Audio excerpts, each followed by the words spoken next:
Assalamualaikum warahmatullahi wabarakatuh. Perkenalkan, saya Dede Nur Yahya sebagai guru IPA. Di sini saya akan menjelaskan mengenai sistem pencernaan pada manusia kelas 8. Baik, sebelumnya saya mau tanya gimana kabarnya hari ini? Alhamdulillah baik. Sistem pencernaan adalah proses pengubahan makanan dari yang bentuknya masih kompleks menjadi ke bentuk yang lebih sederhana sehingga tubuh kita akan mudah untuk menyerapnya.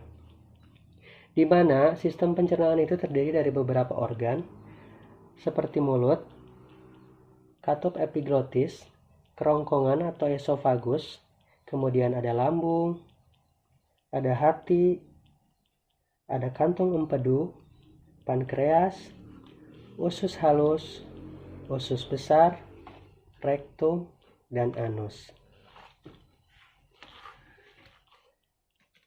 Makanan seperti ini, apel, masuk ke dalam mulut. Ya, di dalam mulut ini terjadi dua jenis pencernaan, yaitu pencernaan mekanik dan pencernaan kimiawi. Pencernaan mekanik dibantu oleh gigi kita, di mana gigi manusia itu terdiri dari 3 jenis. Yang pertama ada gigi seri atau inkisor, kemudian ada gigi taring atau kanin, dan ada gigi geraham atau premolar. Gigi taring berfungsi untuk merobek atau mencabik makanan, gigi seri berfungsi untuk menggigit makanan, dan gigi geraham berfungsi untuk mengunyah makanan. Gigi terdiri dari 20 yang disebut dengan gigi susu pada anak-anak dengan rumus 212.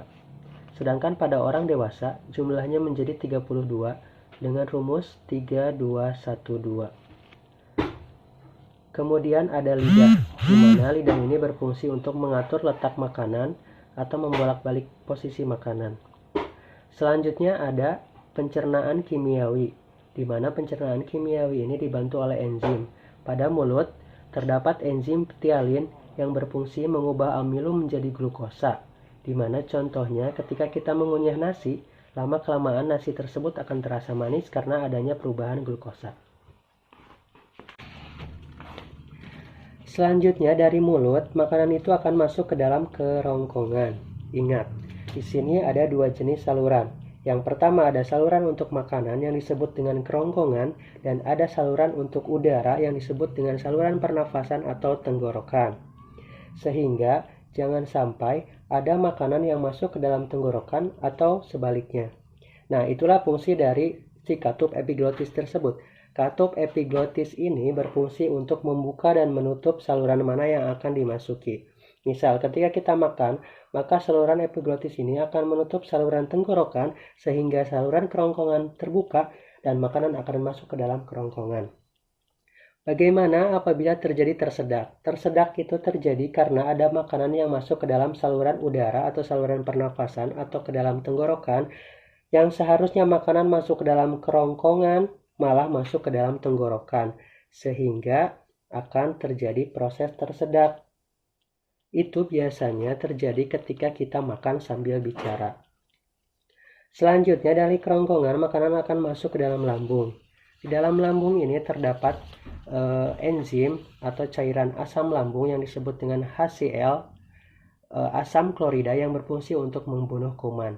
Ada juga enzim seperti pepsin yang berfungsi untuk mengubah protein menjadi pepton, dan ada juga renin yang berfungsi untuk mengubah mengendapkan kasein susu, di mana kasein susu ini adalah protein susu.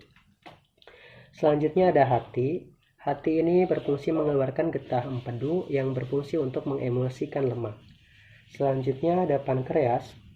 Pankreas ini menghasilkan getah pankreas yang terdiri dari beberapa enzim, diantaranya ada enzim lipase yang berfungsi untuk mengubah lemak menjadi asam lemak dan gliserol. Kemudian setelah dari lambung, makanan masuk ke dalam usus halus, di mana di dalam usus halus ini terdapat beberapa jenis usus, seperti usus 12 jari atau duodenum, usus penyerapan atau ilem, dan usus kosong jejunum. Di dalam usus penyerapan atau ilum, ada jonjot usus yang berfungsi untuk memperluas bidang penyerapan. Selain itu, ada juga pembuluh darah yang berfungsi untuk menyerap dan mengangkat glukosa, asam amino, vitamin, dan mineral. Juga ada pembuluh kil yang berfungsi untuk menyerap dan menyalurkan asam lemak dan gliserol. Setelah dari usus halus, makanan akan masuk ke dalam usus besar, di mana di dalam usus besar ini makanan kita itu akan lebih pekat.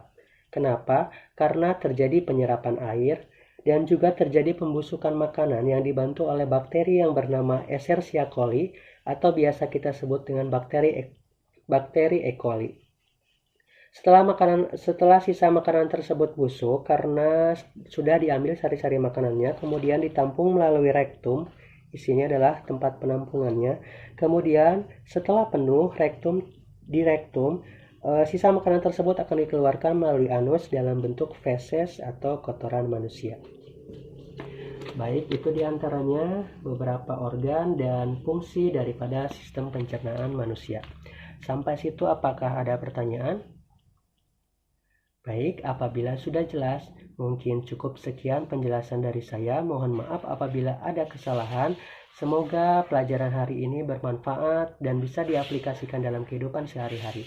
Billahi taufiq wal hidayah. Wassalamualaikum warahmatullahi wabarakatuh.